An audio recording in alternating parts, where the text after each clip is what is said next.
અંશ બીજો, અધ્યાય 5। શ્રી વ્યાપકેશ મુનિ કહે છે, હે રાજન, હવે અભયસિંહ રાજાને શ્રીહરિને વિશે ધર્મ તથા ભક્તિની વૃદ્ધિ કેવી રીતે થઈ તેની કથા હું તમને કહું છું, તે તમે સાંભળો। સૂર્યનારાયણ જેમ ઊંચા ઉદયાચળને પામે તેમ તે જ દિવસે મધ્યાહન પછી શ્રીહરિ સભામાં આવીને પોતાના ઊંચા સિંહાસન ઉપર બિરાજમાન થયા। શ્રીહરિની ચારે બાજુ ત્યાગી અને ગૃહસ્થ ભક્તજનો બેઠા હતા। એભલ ખાચર તેમના પુત્ર દાદા ખાચર સહિત શ્રીહરિની સન્મુખ બેઠા। મુક્તાનંદાદી મોટા સંતોનું મહાત્મ્ય કહેતા એવા પ્રભુ શ્રીહરિને એબલ ખાચરે દંડવત પ્રણામ કરીને હાથ જોડીને કહ્યું કે, એબલ ખાચર કહે છે, હે પ્રભુ, આપ સાધુ અને બ્રહ્મચારીઓએ સહિત ચાતુર્માસ પર્યંત મારે ઘેર જ રહો। હું શ્રદ્ધાપૂર્વક નિત્ય આપની સેવા કરીશ। મુનિજનોએ સેવેલા આપશ્રીના દર્શન કરવાને મારું મન નિત્ય ઈચ્છે છે, માટે આપ મુનિજનો સાથે અહીં મારે ઘેર જ રહો। હું તમને વેચાણ થઈ ગયેલો તમારો સેવક છું અને આપ સમર્થ મારા સ્વામી છો, તેથી દયા કરીને આપ મારી પ્રાર્થનાનો સ્વીકાર કરો। શ્રી વ્યાપકેશ મુનિ કહે છે, હે રાજન, આ પ્રમાણે અભય રાજાએ શુદ્ધ ભાવથી પ્રાર્થના કરી એટલે તેમની પ્રશંસા કરીને શ્રીહરિએ તેમને કહ્યું કે, શ્રી ભગવાન કહે છે, હે રાજન, તમારા શુદ્ધ ભાવને હું જાણું છું, માટે તમારો મનોરથ જરૂર સફળ થશે, તેમાં સંશય રાખશો નહીં। હે રાજન, જ્યાં સુધી તમારી ઈચ્છા હશે ત્યાં સુધી મુનિઓએ સહિત હું અહીં તમારા ઘેર જ રહીશ। અભય રાજાને આ પ્રમાણે કહીને પછી દેશાંતરથી આવેલા ભક્તજનોને શ્રીહરિ કહેવા લાગ્યા કે, હે ભક્તજનો, હવે સવારે તમે સૌ પોતપોતાના ઘરે જાઓ, અને હે તપસ્વી મુનિજનો, તમે સૌ સ્વસ્થ થઈને અહીં રાજ દરબારમાં જ નિવાસ કરો।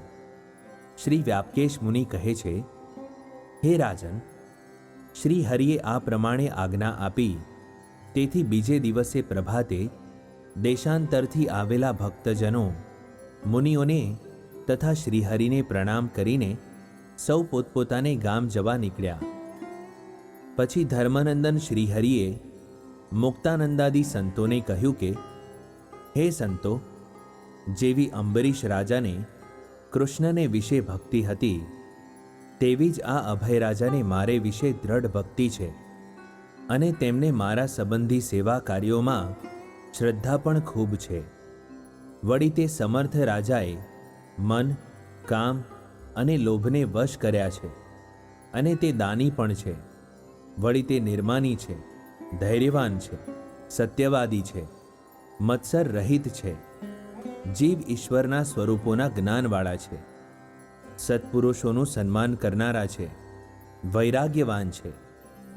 વળી તે સ્વધર્મમાં દ્રઢ છે, કૃષ્ણની પ્રતિદિન પ્રેમથી ભક્તિ કરે છે, માટે વૈષ્ણવોમાં અગ્રેસર છે। વળી તેમની બે પત્નીઓ પુત્ર દાદા ખાચર અને જયા લલિતા આદિ પુત્રીઓ આ સર્વે જનો હું જેમ રાજી થાવ તેમ નિરંતર વર્તે છે। શ્રી વ્યાપકેશ મુનિ કહે છે, હે નિષ્પાપ, આ પ્રમાણે અભય રાજાના તથા તેમના પુત્રાદિક કુટુંબના સદ્ગુણો બ્રહ્માનંદાદી મુનિઓ આગળ સુપેરે વર્ણવીને તેમને રાજી કરવા શ્રીહરિ તે નગરમાં વસ્યા। શ્રીહરિની સાથે મુનિજનો પણ ત્યાં રહ્યા, અને તેઓ પ્રભુના દર્શન સ્પર્શાદિકથી પ્રતિદિન અતિ આનંદ પામતા હતા। વળી નિર્મળ મનવાળી જયા અને લલિતા નામની અભય રાજાની પુત્રીઓને પણ શ્રીહરિને વિશે સદાય અનન્ય ભક્તિ હતી। સદ્ગુણોના પાત્ર એવા તે અભય રાજાને નિત્ય સત્પુરુષોના સંગથી, ભગવત કથા શ્રવણથી, ભગવાનની આજ્ઞામાં સદાય વર્તવાથી ભગવાન શ્રીહરિમાં દિન પ્રતિદિન ભક્તિ વૃદ્ધિ પામતી હતી, અને તેથી શ્રીહરિ અભય રાજાને વશ થઈને ત્યાં રહ્યા। ચૈત્ર સુદ નવમીના રોજ ભગવાનનો પ્રાગટ્ય દિન હોવાથી અભય રાજાએ તે દિવસે વિધિપૂર્વક ભગવાનની મહાપૂજા કરી. વિવિધ પ્રકારના ઉપચારોથી પૂજાયેલા શ્રીહરિએ અભય રાજાને પોતાના સ્વરૂપમાં મત્સ્ય કૃચ્છાદિક અવતારોનું દર્શન કરાવ્યું.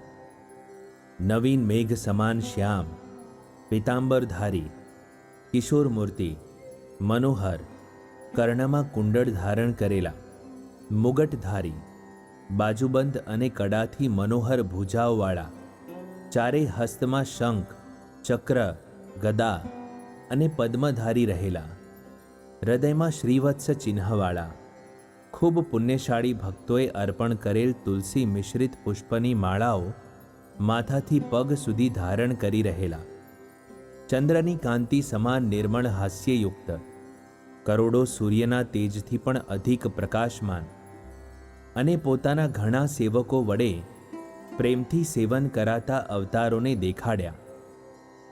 હે નૃપ, અગ્નિમાં જેમ જ્વાળા લીન થઈ જાય તેમ આ સર્વે અવતારો અભય રાજાના દેખતા જ શ્રીહરિમાં લીન થઈ ગયા. તે વખતે શ્રીહરિની કૃપાથી જ અભય રાજાને સ્વયં પ્રસિદ્ધ યશોદાનંદ શ્રીકૃષ્ણ ભગવાનનું દર્શન થયું. તે ભગવાન બે હાથ વડે મનોહર મોરલી વગાડતા, રેશમી પીતાંબરધારી, હાર ધારણ કરેલા, શ્યામ મેઘ સમાન કાંતિવાળા, રૂપ લાવણ્ય તથા શોભાના ધામરૂપ તથા રાધાજીના મુખચંદ્રને જોનારા હતા. હે રાજન, જે મત્સ્યાદિ અવતારો શ્રીહરિમાં લીન થયા તે જ પ્રમાણે યશોદાનંદ શ્રી કૃષ્ણ પણ શ્રીહરિની ઈચ્છાથી શ્રીહરિમાં લીન થઈ ગયા. ત્યારે તે શ્રીકૃષ્ણના પણ કારણ મૂળ સ્વરૂપ શ્રી સ્વામિનારાયણ ભગવાનને જોઈને અભય રાજા પોતાને પૂર્ણકામ માનવા લાગ્યા. પછી સંબંધીઓએ સહિત અભય રાજાએ પ્રેમપૂર્વક શ્રીહરિની આરતી ઉતારી અને ત્યારબાદ સ્તુતિ કરીને આદરપૂર્વક નમસ્કાર કર્યા. પછી શ્રીહરિ અને તેમની પાછળ અભય રાજા તથા સોમલા ખાચર ઇત્યાદિ પાર્ષદો તે સભામાંથી ઉઠીને શ્રીહરિના ઉતારે પધાર્યા. પૂર્ણકામ એભલ ખાચર, રૂઢિબુદ્ધિવાળા દાદા ખાચર તથા પુત્રી જયા આદિક સર્વ સંબંધીજનો ભગવાનની પ્રતિદિન સેવા કરતા હતા. વ્યાપકેશ મુનિ કહે છે, આ પ્રમાણે શ્રીહરિ લીલા કરતા અને અભય રાજાને એકાંતિક ધર્મનો બોધ આપતા આપતા પ્રબોધિની એકાદશી આવી. તે દિવસે શ્રીહરિએ સવારે પ્રાતઃકાળમાં ભગવાનનો ઉત્સવ કર્યો અને પછી ક્રોધનાશક ભગવાન શ્રીહરિ સભામાં બિરાજમાન થયા અને અભય રાજાને કહેવા લાગ્યા કે શ્રીહરિ કહે છે, હે નૃપ, ચક્રવર્તી રાજાઓને પણ જેના દર્શન દુર્લભ છે એવા આ બધા મુનિઓ તમારા સંતોષને માટે તમારા આ દરબારમાં ચાતુર્માસ પર્યંત રહ્યા. હવે હું તે મુનિઓને દેશાંતરમાં મુમુક્ષુઓના કલ્યાણને માટે વિચરણ કરવા મોકલીશ, કેમ કે એ સંત પુરુષો જ આ સંસારમાંથી મનુષ્યોનો ઉદ્ધાર કરનારા છે. વળી બીજા દેશોમાં રહેલા ભક્તજનો પણ મારા સમાગમથી વારંવાર પ્રતીક્ષા કરી રહ્યા છે. તેથી હું હવે ઝાલાવાડ દેશમાં એટલે કે સૌવીર દેશમાં જઈશ. તમે તમારા બંધુજનો સહિત અહિંસાદી નિયમોનું પાલન કરજો અને જેવા મારા દર્શન કર્યા છે તેનો વારંવાર ધ્યાન અને ગાન કરજો. શ્રી વ્યાપકેશ મુનિ કહે છે, હે જ્યેષ્ઠજીત રાજન, આ પ્રમાણે શ્રીહરિએ કહ્યું તે સાંભળીને અભય રાજા તેમના પુત્રાદિકો સહિત વારંવાર વિલાપ કરીને શ્રીહરિને પ્રાર્થના કરવા લાગ્યા કે હે પ્રભુ, અમે નિત્ય આપના મુખારવિંદના દર્શન કરીને જ જીવીએ છીએ. હવે અમને આ ગૃહરૂપ અંધારા કૂવામાં નાખીને આપ જતા રહેશો? તો પછી આપે જગતના જીવોનો ઉદ્ધાર કરવા અવતાર ધારણ કર્યો છે તેનો અર્થ શો? મત્સ્યોનું જીવન જેમ જળ છે તેમ અમારું જીવન આપ છો. તે આપ જશો પછી અમે શી રીતે જીવીશું? હે નારાયણ મુનિ, જો તમારે ઝાલાવાડ દેશમાં જવું હોય તો અમને સર્વેને પણ ત્યાં તમારી સાથે જ લઈ જાઓ, નહીં તો પછી તમે અહીં રહો, કેમ કે અમે આપના વગર નિશ્ચય જીવી શકીશું નહીં. હે પ્રભુ, અમે તમારો વિયોગ સહન નહીં જ કરી શકીએ, તેથી અમે નિશ્ચય તમારી સાથે જ આવીશું.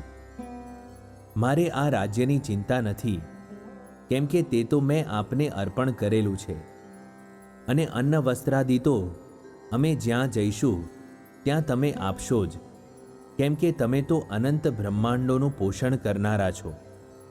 હે રાજન, અભય રાજા અને તેમના સંબંધીજનોનું આવું નિષ્કપટ વચન સાંભળીને તેની ભક્તિને વશ થઈને શ્રીહરિ પ્રસન્ન થઈને બોલ્યા કે, હે અભય, તમે ચિંતા છોડી દો.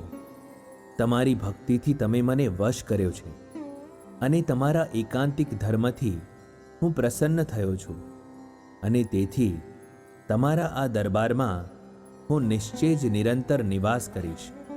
બીજા દેશમાં રહેલા ભક્તજનોના રાજીપા માટે હું બીજે જઈને પણ વારંવાર અહીં જ પાછો આવીશ. હે નિષ્પાપ રાજન, તમે અને તમારા પુત્રાદિકે દંભે રહિત ભક્તિથી નિશ્ચય મને અત્યંત વશ કરી લીધો છે. હું આ સાચું જ કહું છું. શ્રી વ્યાપકેશ મુનિ કહે છે, હે જ્યેષ્ઠજીત રાજન, આ પ્રમાણે શ્રીહરિ પાસેથી વરદાન મેળવીને અભયસિંહ રાજા અને તેના સંબંધીઓ અતિ હર્ષ પામ્યા, અને ધર્માનંદન શ્રીહરિ પણ તેમના દરબારમાં જ સુખપૂર્વક નિવાસ કરીને રહ્યા. પછી ત્યાં અંદરના ઓરડામાં શ્રીહરિએ એક સુંદર સિંહાસનમાં રાધા કૃષ્ણ દેવની સ્થાપના કરી. અભય રાજા એક રૂડી બુદ્ધિવાળા બ્રાહ્મણ પાસે તેની નિત્ય સેવા કરાવતા હતા. ઇતિ શ્રી સત્સંગી ભૂષણમાં, નારાયણ ચરિત્રમાં, વાસુદેવીય ભક્તિશાસ્ત્રમાં, વ્યાપકેશ જ્યેષ્ઠજીત સંવાદમાં દ્વિતીય અંશમાં શ્રી હરિએ અભય રાજાને વરદાન આપ્યું એ નામે 5મો અધ્યાય સંપૂર્ણ.